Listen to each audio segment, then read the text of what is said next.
बच्ची से दरिंदगी। हमारी दुनिया इतनी खूबसूरत है जहाँ बहुत ही अच्छे अच्छे लोग रहते हैं, जहाँ एक दूसरे में प्यार तो है ही, पर कुछ लोगों में बदले की भावना भी होती है जो आगे चलकर बहुत खतरनाक बन जाती है। आज की ये सच्ची कहानी ऐसी है। एक प्रेत की बदले की भावना की है। कई बार प्रेत आत्माएं बदले की भावना में सालों तक इसी संसार में भटकती रहती हैं, जब तक कि कोई उन्हें मुक्ति न दिला दे। यह कहानी ऐसी ही एक भटकती आत्मा की है जो बदले की आग में 15 सालों से जल रही है। बदले की आग में इसने न जाने कितने इंसानों को अपना शिकार बनाया।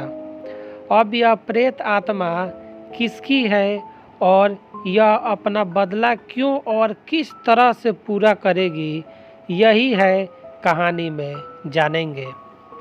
मैं राजेश। कुछ सालों पहले हमारी कंपनी ने मुझे एक नए क्लाइंट के साथ डील करने के लिए शिमला भेजा था। उस समय सर्दियों का मौसम था। पूरा दिन ऑफिस का काम खत्म करने के बाद मुझे रात को सफ़र करना पड़ा और अगले दिन सुबह मुझे कंपनी के ओर से क्लाइंट को प्रेजेंटेशन भी देना था। शिमला जाते वक्त रात के वक्त बीच रास्ते में ही मेरी कार बंद पड़ गई, पर किस्मत से एक गैराज वहाँ से कुछ ही दूर पर खुली थी। बड़ी मुश्किल से मैं गाड़ी को धक्का लगाते हुए गैराज तक ले गया।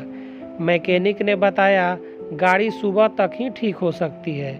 फिर दिमाग पर ज़्यादा जोर न देते हुए मैं नज़दीक के गांव में रहने की जगह या कोई होटल ढूंढने निकल पड़ा। चलते चलते मुझे अचानक पीछे से एक मासूम और कोमल आवाज़ सुनाई पड़ी। अरे वो साहब जी, आप गेस्ट हाउस की तलाश कर रहे हो क्या? यह सुनकर मैंने पीछे मुड़कर देखा। वह एक 11 या 12 साल की मासूम बच्ची थी। मैंने कहा, हाँ, क्या तुम जानती हो? उसने कहा, हाँ, आइए आपको वहाँ ले चलती हूँ। मैं और मेरे पिताजी ही उस विश्राम गृह की देखरेख करते हैं। फिर वह बच्ची और मैं बात करते हुए गेस्ट हाउस की ओर चलने लगे। बच्ची ने अपना नाम पिंकी बताया। मैंने उससे पूछा, तुम्हें डर नहीं लगता? इतनी रात को तुम बाहर घूम रही हो? वह बोली, अब मुझे अजनबी इंसानों से डरने की कोई ज़रूरत नहीं। पिछले 12 सालों से यही काम कर रही हूँ। मुझे उसकी बातें कुछ अजीब लग रही थी। मैंने सोचा, बच्ची है, कुछ भी बोल सकती है। आधा घंटा पैदल चलने के बाद हम गेस्ट हाउस पहुँचे। वह गांव से काफ़ी दूर था। वहां पहुंचने के बाद पिंकी ने मुझे बताया उसके पिताजी काम से बाहर गए हैं और शाम तक आने वाले थे, पर मौसम अचानक ख़राब हो जाने से मैं शहर में ही फंस गए हैं और अब सुबह तक लौट आएंगे। मैंने कहा, तुम्हारे पिताजी को डर नहीं लगता? एक छोटी बच्ची को अकेले छोड़कर जाते हैं? वह बोली, यही तो गलती थी पिताजी की। उसने फिर से अजीब और डरावनी आवाज़ में बात करना शुरू किया, लेकिन उसे अनदेखा करते हुए मैं कमरे में चला गया। थोड़ी देर बाद पिंकी खाना लेकर आई। मेरे खाना खाने के बाद वह रूम में मेरे पास आकर बैठी। उस वक्त मैं अपने ही ख्यालों में खोया हुआ था। तभी पिंकी अचानक से मेरे पैर दबाने लगी। मैंने उसके हाथ पकड़े और पूछा, यह तुम क्या कर रही हो? वह बोली, पैर दबा रही हूँ। आप थके हुए हैं ना? वह मासूम निगाहों से मेरी तरफ देख रही थी।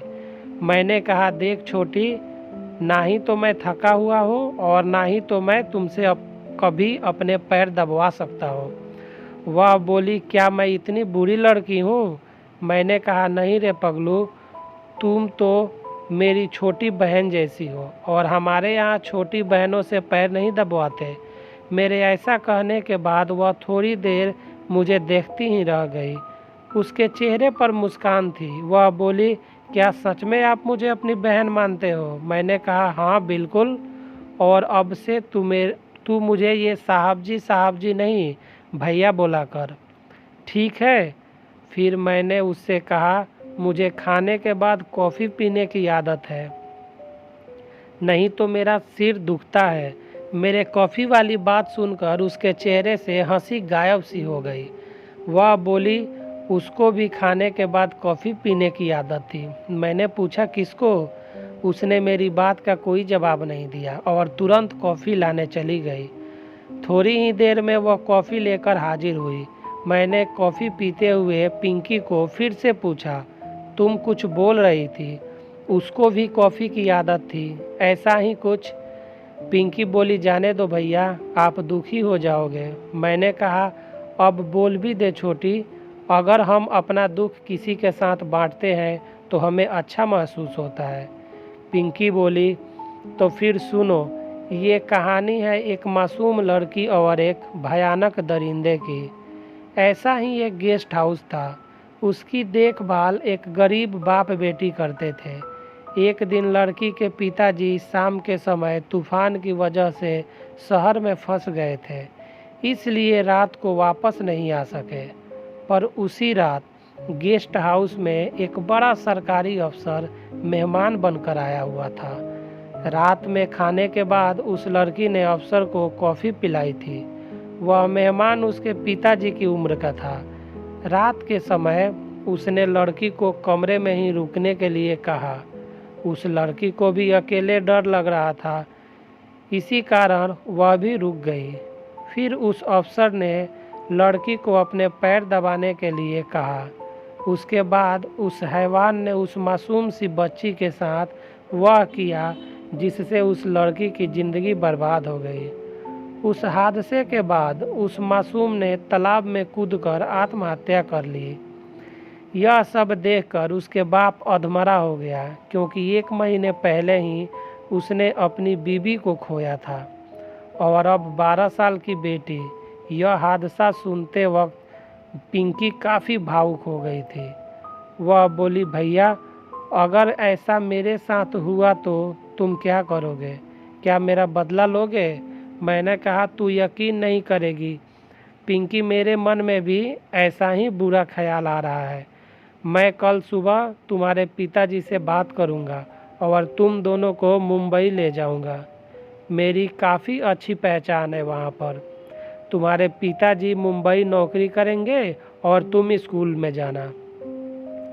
पिंकी बोली, अब ऐसा नहीं हो सकता है, आपको आने में देर हो गई है भैया। ये सब कहते वक्त उसकी आवाज़ गहरी हो गई थी। मैंने पूछा, क्यों नहीं हो सकता? वह बोली, बस है कोई कारण। मैंने कहा, भगवान न करे तेरे साथ अगर ऐसा कुछ हुआ तो मुझे वादा कर कि तू कभी गलत कदम नहीं उठाएगी। तू मेरे आने का इंतज़ार करेगी, तेरा भाई अभी जिंदा है। यह कहते हुए मैं खुद भी भावुक हो गया था। पिंकी की आंखें भर आई। वह बोली, तुमने मुझे शांत कर दिया भैया, मुझे शांत कर दिया। मैंने उसके सर पर हाथ रखा तो वह बच्ची मेरे सीने से लग कर रोने लगी। मैंने कहा, अरे पगली, तू रो मत, मैं सुबह तेरे पिताजी से बात करूँगा, फिर सब ठीक हो जाएगा।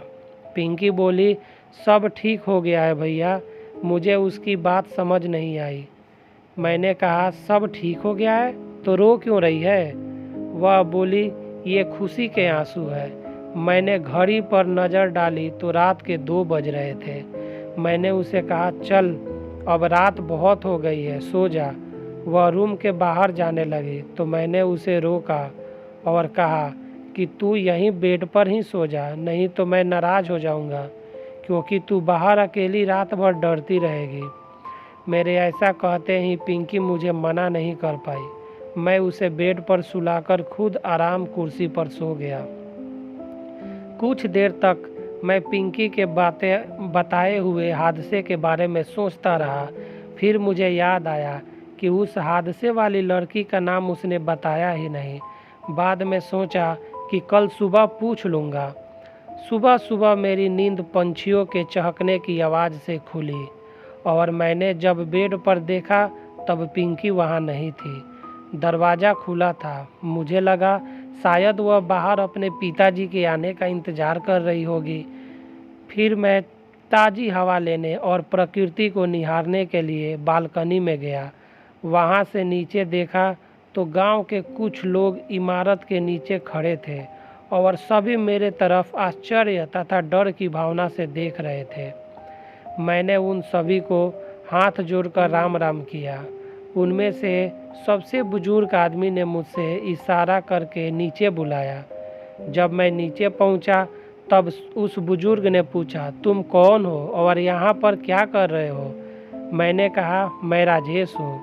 मेरी कार खराब होने की वजह से एक रात के लिए इस गेस्ट हाउस में ठहरा हूँ। बुजुर्ग ने कहा, क्या एक छोटी बच्ची लड़की ने तुम्हें यहाँ पर लाई थी?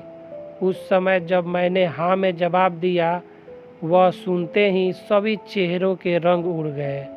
मैंने पूछा, क्या हुआ? सब डरे हुए क्यों लग रहे हैं? बुजुर्ग बोले, तुम्हारा सामान लेकर हमारे साथ चलो, बाकी बातें हम तुम्हें शिव मंदिर में समझा देंगे।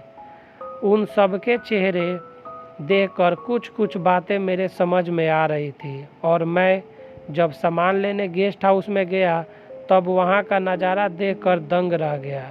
रात को जिस साफ सुथरे गेस्ट हाउस में आया था वो अब पुराने खंडहर जैसा दिख रहा था। मैंने बिना डरे मेरा बैग और कपड़े समेटे और उनके साथ शिव मंदिर गया।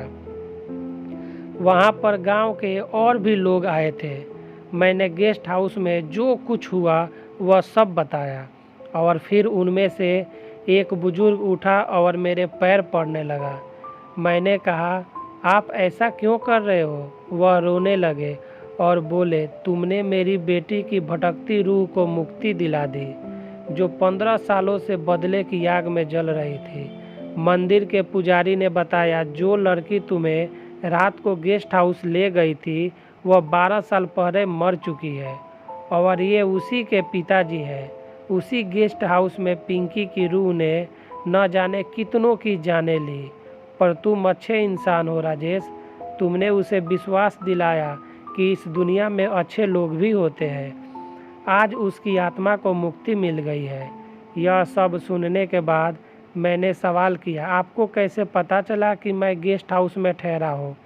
गेस्ट हाउस तो गांव से काफ़ी दूर है। उन्होंने मंदिर के तालाब की ओर इशारा करते हुए कहा। पिंकी ने उस तालाब में कूद के आत्महत्या की थी। 12 सालों से तालाब में कोई कमल का फूल नहीं खिला। हमें कलियां तो दिखती थी पर कभी फूल नहीं खिलता था और हर उस आदमी की लाश इसी तालाब में से सुबह हम निकालते थे जिसकी नीयत उस 12 साल की लड़की पर खराब होती थी। और आज यह तालाब 15 सालों के बाद कमल के फूलों से भर गया है। इस तरह से सुबह की पहली आरती लेकर मैंने गांव वालों को राम राम कह दिया और अपनी गाड़ी लेकर मैं शिमला चला गया। दोस्तों, अगर ये कहानी अच्छी लगी हो तो कृपया लाइक करें, शेयर करें और सब्सक्राइब करें। दोस्तों, वीडियो को ज़्यादा से ज़्यादा शेयर करें और अगर आप लोगों की कोई ऐसी डिमांड हो जो इस तरह की कहानी लेके आए, किस टाइप की कहानी, तो कमेंट बॉक्स में कमेंट करके बताएं। Thanks for watching. वीडियो देखने के लिए बहुत बहुत धन्यवाद।